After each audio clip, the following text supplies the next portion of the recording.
السلام علیکم ورحمۃ اللہ وبرکاتہ۔ پیارے بچوں، 9th کلاس اسلامیات کی آج جو ہم کلاس لیں گے وہ ہے بیٹے سبق نمبر 6 قرآن کی تلاوت۔ سبق نمبر 6 قرآن کی تلاوت، آج ہم اس کو پڑھیں گے۔ قرآن کی تلاوت عربی زبان کا لفظ ہے جس کے معنی ہے پیروی کرنا۔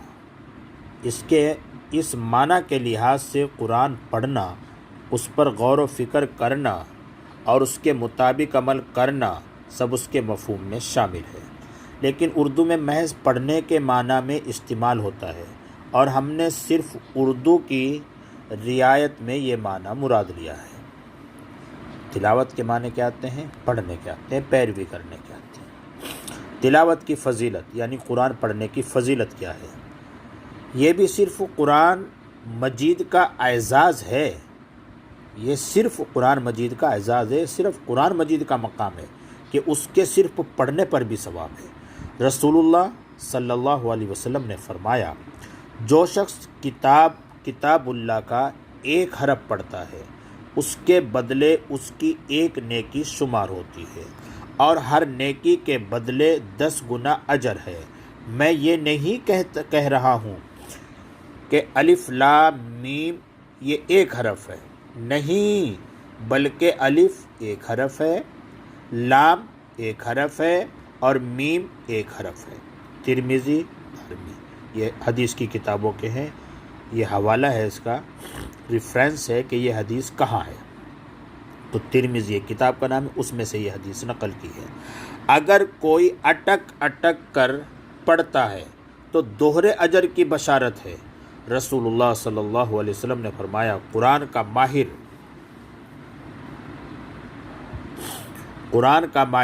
قرآن کے لکھنے والے معزز اور پاکیزہ فرشتوں کے ساتھ ہوگا، اور جو شخص قرآن اٹک کر اور مشکل سے پڑھتا ہے اس کے لیے دوہرا اجر ہے، ایک قرآن پڑھنے کا، دوسرا قرآن پڑھنے کے لیے محنت کرنے کا۔ بخاری مسلم، یہ حدیث کہاں ہے؟ بخاری اور مسلم میں ہے۔ یہ کتابوں کے نام ہیں دو، یعنی بخاری کی کتاب جو ہے، بخاری کتاب ہے اس میں، اور مسلم جو کتاب ہے۔ تلاوت کا مقصد ہے، قرآن مجید کتاب ہدایت ہے، لہٰذا ہدایت حاصل کرنے کی نیت سے ہی تلاوت کرنا چاہیے۔ محض پڑھنا بھی باعث ثواب ہے، لیکن اصل مقصد کا حصول زیادہ اہم ہے۔ خوش الہانی پر فخر کرنے، دینداری کی دھاک بٹھانے اور واہی حاصل کرنے کے لیے تلاوت کرنا تلاوت کے اجر کو ضائع کر دیتا ہے۔ تلاوت کے آداب۔ نمبر 1، سب سے پہلا ادب ہے طہارت۔ تلاوت سے پہلے پاک صاف ہو لیں، وضو کر لیں۔ اللہ تعالیٰ کا ارشاد ہے، لا یمسہ الا المطہرون، الواقعہ 79۔ سورہ واقعہ ہے، اس سورہ واقعہ کی یہ آیت ہے، یہ ریفرنس دے دیا ہم نے۔ اسے نہیں چھو سکتے مگر صرف پاک و صاف لوگ۔ اسی طرح جگہ کی صفائی کا بھی لحاظ رکھیں۔ نمبر 2، تلاوت کے اوقات۔ جب بھی موقع ملے تلاوت کریں، لیکن تلاوت کے لیے رات اور صبح کے وقت کو خصوصی فضیلت حاصل ہے، کیونکہ یہ اوقات زیادہ یکسوئی کے ہیں اور ان اوقات میں دل اور دماغ قرآن کے پیغام کو قبول کرنے کے لیے زیادہ مستعد ہوتے ہیں۔ قرآن مجید میں ہے، ان قرآن الفجر کان مشہودا، بنی اسرائیل، آیت نمبر ہے 78۔ بے شک فجر کے وقت قرآن پڑھنا مشہود ہے، یعنی فرشتے حاضر ہوتے ہیں اور اللہ کے حضور تلاوت کی گواہی دیتے ہیں۔ دوسری جگہ تحسین کرتے ہوئے ارشاد ہے، راتوں کو وہ اللہ کی آیات کی تلاوت کرتے ہیں، آل عمران 113۔ نمبر 3 تعوذ و تسمیہ، جب بھی تلاوت شروع کریں تو پہلے اعوذ باللہ من الشیطان الرجیم پڑھیں۔ اللہ تعالیٰ کا ارشاد ہے فَإِذَا قَرَأْتَ الْقُرْآنَ فَاسْتَعِذْ بِاللَّهِ مِنَ الشَّيْطَانِ الرَّجِيمِ۔ النحل یہ سورت کا نام ہے اور آیت نمبر ہے 98۔ یہ آیت کہاں ہے؟ یہ یہاں ہے سورہ نحل کے اندر، اور سورہ نحل کی جو آیت ہے وہ 98 میں ہے۔ پھر جب تم قرآن پڑھنے لگو شیطان رجیم سے اللہ کی پناہ مانگ لیا کرو، پھر بسم اللہ الرحمن الرحیم پڑھیں اور تلاوت شروع کریں۔ نمبر 4 خوش الہانی، قرآن خوش الہانی سے پڑھیں، جیسا کہ رسول اللہ صلی اللہ علیہ وسلم نے ہدایت فرمائی ہے، اپنی آواز اور اپنے لہجے سے قرآن کو آراستہ کرو۔ ابو داؤد میں روایت ہے، جو اس کی رعایت نہیں کرتا اس کے لیے سخت وعید ہے۔ رسول اللہ صلی اللہ علیہ وسلم نے فرمایا، جو شخص خوش الہانی سے یعنی خوبصورت آواز سے قرآن کی تلاوت نہیں کرتا وہ ہم میں سے نہیں ہے۔ بخاری میں روایت ہے۔ البتہ خوش آوازی کے چکر میں قرات کے حدود و قیود کو پامال کرنا سخت ناپسندیدہ ہے۔ نمبر 5 ترتیل، قرآن کو بہت تیز رفتاری سے نہیں بلکہ ٹھہر ٹھہر کر ترتیل کے ساتھ پڑھیں۔ اللہ تعالیٰ کا حکم ہے وَرَتِّلِ الْقُرْآنَ تَرْتِيلًا، سورہ مزمل آیت نمبر 4، اور قرآن کو خوب ٹھہر ٹھہر کر پڑھو۔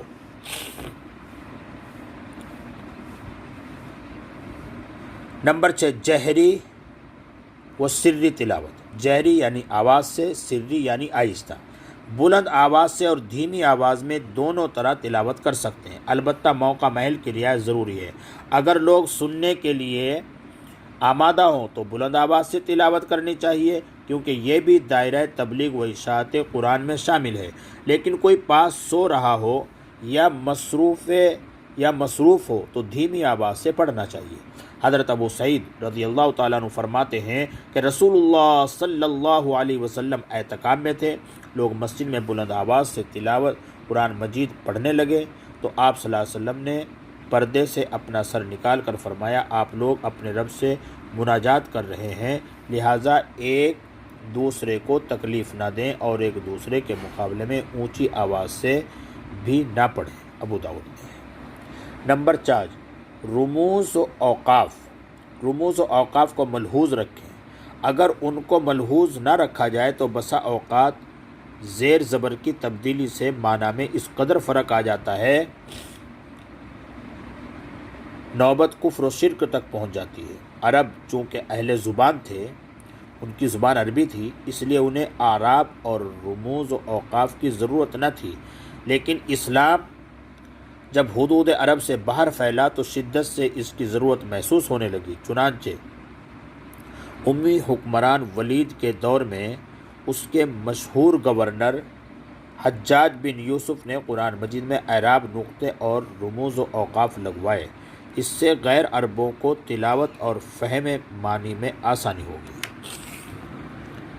اعراب کو آخری شکل مشہور نحوی خلیل بن احمد نے دی۔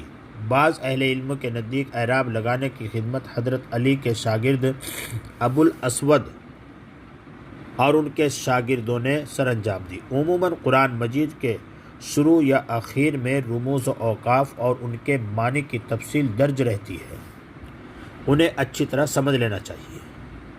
رموز و اوقاف کا مطلب ہے کہاں ٹھہرنا ہے، کہاں نہیں ٹھہرنا ہے۔ نمبر 8 سجدہ تلاوت، یہ ہم بیٹے تلاوت کے دوران جہاں جہاں آیت سجدہ آئے وہاں سجدہ تلاوت کریں۔ سجدہ تلاوت کل 15 مقامات پر ہے۔ آیت سجدہ پر سجدے کی علامت درج ذیل ہے۔ کچھ لوگوں کے نزدیک 15 ہیں، کچھ لوگوں کے نزدیک 14 ہیں، ہمارے نزدیک 14 ہیں اور کچھ لوگوں کے نزدیک 15 ہیں۔ لہٰذا جہاں 14 جگہ ایسی ہیں قرآن میں جب پڑھنے پر وہ آئے تو وہاں سجدہ کرنا چاہیے۔ بس یہاں تک ہم رکھتے ہیں بیٹے، اس کے بعد آگے پڑھیں گے انشاءاللہ۔